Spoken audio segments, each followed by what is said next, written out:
Welcome to Hard Script. She said it in front of people, the way you end a conversation you don't plan to revisit. We were standing near the long table at the fundraiser, wine glasses lined up like props, her hand resting lightly on my arm as if for show. Someone had just complimented her work, and she smiled the smile she saved for rooms, not for home. Then she leaned closer, not enough for anyone else to hear, and said I should stop trying to be romantic because it was pathetic. Not annoying. Not unnecessary. Pathetic. She said it like a final verdict, calm and clean, like she'd been rehearsing it. I didn't react. I didn't stiffen or argue. I just went quiet. I set my glass down, adjusted my jacket, and stayed where I was. People around us kept talking. Laughter moved past us like background noise. From the outside, nothing changed. From the inside, something shut off without warning. Earlier that evening, I'd booked a reservation she once said she loved, bought flowers I remembered her liking, and planned to leave early so we could have dinner alone. None of that made it past her sentence. I stood there while she turned away, already engaged with someone else, already finished with me. She didn't look back. She didn't need to. I left the event shortly after. No announcement. No excuse. I walked to my car, sat there for a moment, and drove home. When I walked into the house, everything was exactly where it had been that morning. The jacket she never wore hung on the chair. The half-read art magazine was still open on the table. The place looked staged, like a model home that didn't expect anyone to live in it. She came back later, talking about the night, the donors, the gallery owner who'd made everyone laugh. I listened without comment while I cleared the counter and turned off the lights. She didn't notice what I didn't say. She didn't notice that I didn't ask a single question. That night, I slept on my side of the bed and faced the wall. In the morning, I got dressed quietly and left for work without touching her. By the end of that day, every romantic habit she'd come to expect from me was gone, and I didn't warn her once. The shift didn't announce itself. It slipped in quietly, the way real damage usually does. At work, everything stayed clean and predictable. Projects moved forward. Crews showed up. Deadlines held. I solved problems, closed loops, signed off on results. When I came home, the house felt louder than it used to, even when she wasn't there. She began coming back later, distracted but energized, carrying that polished confidence she reserved for rooms full of strangers. She talked about exhibitions, donors, names I didn't recognize but was clearly meant to. I listened from the other side of the room, answering when required, never prompting. The absence of my attention didn't register. She was used to me filling the gaps. The first crack came through someone else. A contractor I'd known for years mentioned running into her at a private opening. He said it casually, like a coincidence, but added that she'd seemed comfortable there, familiar. He mentioned a man who stayed close to her without hovering, the kind of presence that didn't need to be introduced. He didn't say anything outright. He didn't need to. Later, I noticed patterns. Her phone stayed face down. Notifications were cleared before I entered a room. She stepped outside to take calls she used to answer openly. None of it came with apologies or explanations. It came with confidence, like she assumed I wouldn't ask. One evening, she mentioned the gallery owner again, this time with irritation, complaining about his schedule, his detachment, how hard he was to pin down. She spoke as if I were a neutral surface, someone safe to vent to without consequence. I didn't react. I kept my eyes on the paperwork in front of me and let her words pass through the room unanswered. The realization didn't arrive with shock. It arrived with clarity. This wasn't new. It wasn't impulsive. It had structure, routine, a rhythm she no longer bothered to hide because she didn't believe she had to. That night, she fell asleep quickly, turned away from me, phone within reach. I stayed awake, staring at the ceiling, not replaying memories, not asking questions, just adjusting. By morning, I wasn't trying to understand her anymore. I was already moving around her, and she still hadn't noticed the space growing between us. I didn't confront her. I didn't ask for honesty or explanations. I did what I'd always done when something stopped making sense. I checked the structure. At home, the shared tablet still synced with her accounts. I wasn't searching. I was verifying. Messages weren't explicit, but they were consistent, threaded through days and weeks, always ending with plans that never included me. Photos appeared without context, cropped carefully, reflections caught in glass, familiar spaces that weren't ours. His name showed up often enough to feel normal to her, casual, like a fixture. I noticed expenses that didn't match our routines. Dinners charged to places she'd never suggested we try. Rides across town during hours she said she was meeting donors. Hotel bars listed as meetings. None of it dramatic. All of it deliberate. She moved through the house with ease, humming while she got ready, scrolling while I cooked, leaving cups half-finished on the counter. She spoke about projects and stress, about how exhausting it was to manage expectations. She never mentioned mine. She didn't have to. I'd already been filed away as handled. One afternoon, I watched her from the driveway as she stepped into a car that wasn't ours, greeting him without hesitation. No secrecy, no urgency. The kind of comfort that comes from repetition. I stayed where I was until they drove off, then went inside and locked the door behind me. That evening, she returned energized and distant, offering a quick smile that didn't reach her eyes. She talked about an upcoming exhibition, about pressure, about how misunderstood she felt. I listened while loading the dishwasher, noting how easily she spoke around the truth without ever touching it. Later, while she slept, I packed nothing. I didn't plan an exit yet. I made calls instead. Quiet ones. A short conversation with an attorney who asked precise questions and didn't offer opinions. Another with a property manager about availability nearby. By morning, the facts were arranged. Not emotionally. Practically. I'd confirmed what I needed without raising my voice or changing my expression. She kissed my cheek before leaving, distracted, already somewhere else. I let her go without comment, already stepping into a version of my life she didn't know she'd been removed from. I stopped all of it without announcing a thing. No notes. No speeches. No last attempts to be seen. The morning routine stayed efficient but stripped of anything extra. No messages during the day. No check-ins. No suggestions about dinner or weekends. I moved through the house like a guest finishing a stay. She noticed the silence in pieces. A pause where a compliment used to be. An empty calendar where plans usually appeared without discussion. She filled the gaps herself, assuming I was busy, assuming work had pulled me away. She didn't ask. She never had when things felt convenient. 3 days after her sentence at the fundraiser, I signed the lease. The place was clean, temporary, close enough to work that I didn't need to explain my absence. That evening, while she was out, I packed only what I used. Clothes, tools, files. The rest stayed exactly where she liked it, curated and untouched. I left my key on the counter. Not as a statement. As a fact. She called while I was driving. I didn't answer. She texted something light at first, then irritated, then confused. I didn't open any of it. I forwarded her number to the attorney and let the boundary form on its own. By the time she came home and realized the house wasn't just quiet but incomplete, I was already gone. She walked through rooms that still looked staged, noticing what hadn't been moved instead of what had. My absence didn't announce itself loudly. It settled. The only message I sent came the next morning. One sentence. No emotion attached. I told her I had stopped completely. No explanation of what that meant. No invitation to respond. She tried to reach me through familiar channels. Mutual contacts. Casual excuses. A comment about paperwork she suddenly couldn't find. Everything bounced back unanswered. The attorney handled what needed to be handled. Dates were set. Documents were prepared. I stayed out of it. At work, nothing changed. I showed up, made decisions, closed problems. In the evenings, I sat in a space that didn't carry her voice or her expectations. The quiet wasn't dramatic. It was functional. Somewhere between her unanswered calls and the formal notice she received, the reality shifted for her. I didn't see it happen. I didn't need to. I had already stepped out of the marriage without slamming the door, and she was only just beginning to hear the silence. I didn't follow her. I didn't watch her social feeds or ask questions through other people. What I did instead was what I'd always done when something depended on leverage rather than emotion. I learned the environment. The gallery owner showed up often enough in conversations around town that his name carried weight. People spoke about him carefully, the way they do when someone's reputation is curated rather than earned. He liked the image of being untouchable. That kind of image only works when no one checks the foundation.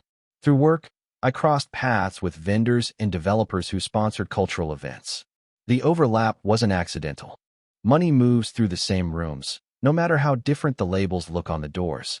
I listened. I didn't prompt. I let people talk the way they always do when they think they're safe. What came out wasn't scandal. It was fragility. Late payments hidden behind charm. Agreements stretched thin. Partnerships propped up by favors instead of numbers. Nothing illegal, just exposed enough to collapse under attention. I passed information where it already wanted to go. No fingerprints. No confrontation. Just clarity placed in the right hands. The kind that makes institutions pull back quietly and donors suddenly become cautious. He wouldn't know where the pressure came from. He wouldn't connect it to me. That was important. The shift happened quickly. Invitations slowed. Calls stopped being returned. His name came up less often, and when it did, the tone had changed. Not hostile, distant, as if people were already preparing to forget him. She noticed before I did. The confidence she'd carried started slipping around the edges. She complained about unpredictability, about how unreliable people could be, about how exhausting it was to invest energy where it wasn't reciprocated. She said it as if she were describing a stranger, not the pattern she'd chosen. She tried to reach me again, this time without pretense. No excuses, just urgency. I didn't answer. Everything she needed to say now arrived too late to matter. The gallery owner faded from her stories, then from her schedule, then from her certainty. Whatever he'd been offering without effort was suddenly unavailable, and she didn't understand why. I stayed where I was. I didn't adjust my pace or look back. I wasn't competing with him anymore. I wasn't competing at all. By the time she realized the ground beneath her had shifted, I was already standing on something solid, watching the structure she'd leaned on quietly give way without me ever stepping into view. The change reached her before it reached the room. At a dinner she'd been looking forward to, the tone shifted without explanation. Conversations that usually opened for her stayed closed. Compliments came thinner, shorter, followed by polite pauses that ended nothing. She kept smiling through it, adjusting, assuming the night was just off. A friend pulled her aside later, not to warn her, not to accuse her, just to ask an idle question about whether everything was stable at home. The kind of question that doesn't ask for an answer, only confirmation. She laughed it off, too quickly, and returned to the table with a tension she couldn't place. At work, the distance became visible. A program she'd curated for months suddenly required additional review. A sponsor delayed confirmation. A board member stopped responding altogether. No one said anything directly. They didn't have to. The absence of support spoke clearly enough. She started showing up alone more often. People noticed, not because they cared about me, but because my presence had always anchored hers. Without it, she floated. Unprotected. Unexplained. Someone finally said what everyone else avoided. Not publicly. Not cruelly.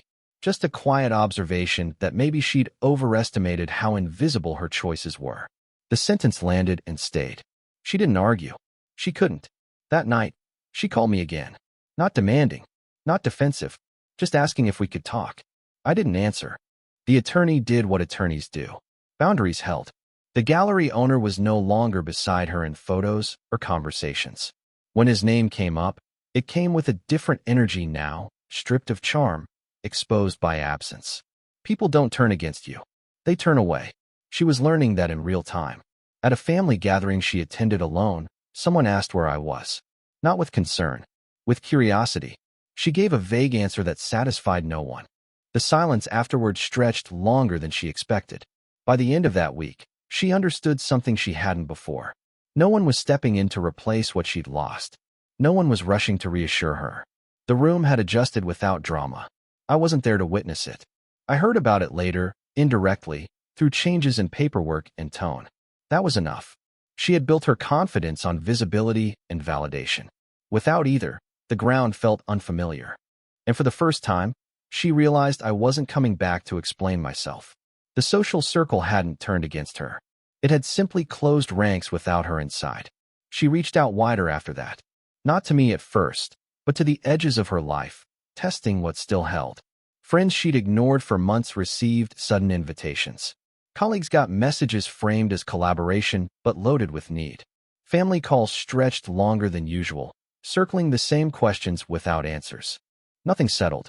Nothing stayed. When she finally came to me, it wasn't dramatic. She showed up where she knew I'd be, early enough to look intentional, casual enough to pretend it wasn't planned. She didn't block my path or raise her voice. She stood nearby, waiting for acknowledgement like someone waiting to be recognized by a stranger. I nodded. That was all. She spoke carefully, as if the right tone might unlock something. She mentioned logistics first. Paperwork. Shared accounts. Things she could justify asking about. I listened without interrupting, responded only when it was necessary to move the conversation forward. My answers stayed narrow, accurate, unemotional. She tried again later, different angle. This time she framed it as concern, asking whether I was all right, whether work had been overwhelming. She searched my face for something familiar, something that would reassure her she still knew me. She didn't find it. The shift unsettled her more than anger ever could have. I wasn't cold. I wasn't cruel. I was simply elsewhere, present in the room but unreachable. The version of me that had once absorbed her moods, anticipated her needs, softened around her edges was gone, and she couldn't tell when it had happened. She asked if we could talk properly, not about logistics, about us. I told her the attorney would handle what needed handling. The sentence landed without force. It didn't need any. After that, she started noticing the gaps more clearly. Nights spent alone in a house that no longer felt staged but empty. Events attended without an anchor. Decisions made without someone steady on the other side of the table. The isolation wasn't loud. It was constant. I stayed visible but distant. I didn't hide. I didn't explain. When we crossed paths, I remained composed, polite, contained. The contrast did the work for me. She had lost access to the version of me she'd taken for granted, and there was no scene dramatic enough to pull him back. By the time she understood that, she was already standing alone in a life that no longer adjusted itself around her, and I was no longer standing close enough to catch her. She didn't plan the confrontation, but she walked into it anyway. It happened in a neutral place, one she couldn't turn into a stage and I couldn't avoid without rearranging my life. She waited until I was finished, until there was no audience left to impress, then stepped into the space between us as if proximity might restore familiarity. She didn't accuse me. That would have required certainty. Instead, she asked questions that circled the truth without touching it. She wanted to know when I'd decided, what she'd missed, how things had shifted so completely without a conversation. Her voice stayed controlled, but the control was strained, like something held together by habit rather than confidence. I answered with facts only. Dates. Processes. What was already in motion. I didn't explain why. I didn't revisit the past. Every sentence moved forward, never back. The more she tried to slow the exchange, the clearer it became that we were no longer in the same moment. She tried to bring emotion into it then, carefully at first. She referenced history, shared experiences, the version of us that existed before things became complicated. She spoke as if reminding me would soften me. It didn't. It only confirmed how far removed I was from that version of myself. When she realized that approach wasn't working, something else surfaced. Not anger. Panic. She asked if there was still space to fix things, to reset, to talk properly without intermediaries. The question hung there longer than she expected. I told her no part of my life was paused anymore. That was when she stopped asking and started looking. Really looking. At my posture. My tone. The absence of urgency. She saw what she hadn't before. I wasn't protecting myself. I was already past the point of needing protection. She stood there longer than necessary after the conversation ended, as if waiting for a delayed reaction, a change of heart, some sign that this was still a negotiation. I gathered my things and left without ceremony. Later, she sent a message that wasn't about logistics or paperwork. It was shorter, stripped of performance. I didn't respond. The confrontation hadn't given her answers. It had taken away her remaining illusions. She finally understood she wasn't talking to a man in conflict anymore. She was talking to someone who had already made his exit cleanly and wasn't circling back to explain how he'd done it. The collapse didn't arrive all at once. It came in small failures that stacked without warning. A program she'd been certain would move forward stalled indefinitely. A sponsor redirected funds to a safer name. A board seat she assumed was secure went quiet, then vacant. Each time she reached out for clarification, she received polite deferrals and careful distance. At home, the house stopped feeling temporary and started feeling abandoned. She moved objects from room to room, rearranging without purpose, as if motion alone could create momentum. She slept with lights on. She checked her phone constantly, not for messages from me, but for proof she still existed somewhere outside the silence. People she'd once relied on became unavailable. Not hostile, just busy. Conversations shortened. Invitations stopped arriving. When she did appear, alone, the warmth she was used to didn't follow. She was no longer a reflection of stability. She was a question no one wanted to answer. The gallery owner was gone completely by then. Not even an explanation. Just absence. Whatever ease he'd offered her evaporated when it required effort. She reached out once, then didn't try again. There was nothing left to reach for. At a professional gathering she attended alone, someone mentioned my name in passing, casually noting a project I'd completed. The comment wasn't about me.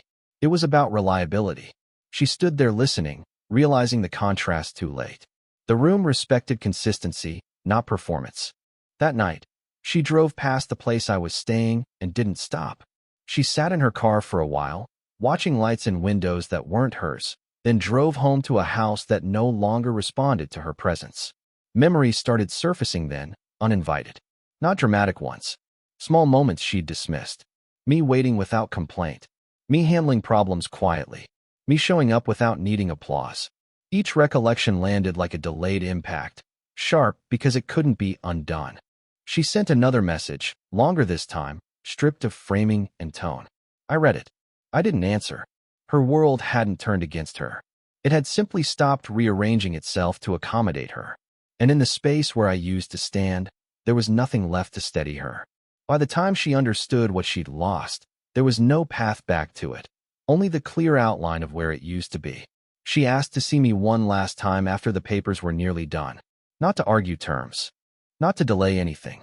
Just to talk, she said. I agreed because it wouldn't change the outcome, and she needed to see that for herself. She arrived early. No performance this time. No careful outfit chosen for a room. She looked smaller without the structure she used to lean on. When I stepped into view, she straightened instinctively, like she was bracing for impact that never came. She didn't start with apologies. She started with recognition. She acknowledged things she'd once dismissed as obvious or replaceable. The way I handled pressure. The way I stayed steady when her world needed reinforcement. She didn't frame it as regret. She framed it as understanding, finally assembled too late. I listened without interrupting. I didn't correct her. I didn't add context. Her clarity wasn't something I needed to validate. She asked if there was any chance left, careful not to ask for forgiveness, careful not to beg. She said she understood now what she'd broken, what she'd traded for ease, how she'd mistaken consistency for weakness. The words were clean, honest. They didn't move anything. I told her the truth without softening it. I said I wasn't angry. I wasn't hurt anymore. I wasn't interested in punishing her. I had simply stopped building my life around someone who didn't respect it. She nodded slowly, absorbing that the conversation wasn't a turning point. It was a closing. When I stood to leave, she didn't stop me. She watched instead, as if imprinting the moment, the distance, the finality of it. There was no scene, no collapse, just the quiet realization settling into her posture. Outside, the air felt neutral. Not lighter, not heavier, just clear. Later, she sent one final message. No explanations, no questions, just a statement that she understood why I'd gone silent and why it had felt louder than any argument we'd ever had. I didn't respond. I hadn't disappeared. I'd simply stopped showing up where I wasn't respected, and I wasn't coming back to prove anything to anyone who learned that too late. Support the channel by liking, commenting, and subscribing. I promise even more interesting stories.